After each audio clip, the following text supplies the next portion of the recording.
అసలు మేమైతే క్లారిటీ కూడా చెప్తాం, వీధి పోటే ఉండొద్దు. ఓకేనా? సో ఉంటే అసలు ఏం జరుగుతుంది? సో ఇది వచ్చేసేసి ఒక ఈస్ట్ ఫేసింగ్ రోడ్ అండి. ఇదంతా కూడా ఒక ఈస్ట్ ఫేసింగ్ రోడ్. సో ఇక్కడ చూడండి, ఇదంతా కూడా ఒక ఈస్ట్ ఫేసింగ్ రోడ్.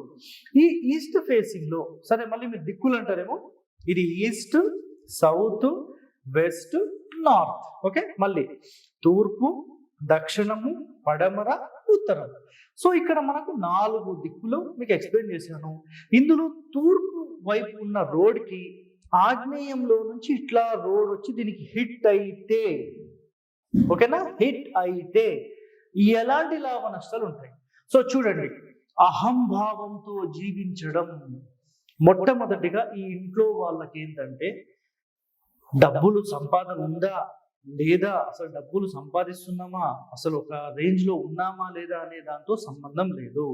అహంభావంతో నాకు అన్నీ ఉన్నాయి, ఏమీ లేకున్నా కూడా అలాంటి ఒక జీవనం ఆ ఇంట్లో వాళ్ళకు, ఇంట్లో దంపతులకు ఇది 100% ఉంటుంది. ఇది ఆధునికులు చేసిన అబ్జర్వేషన్.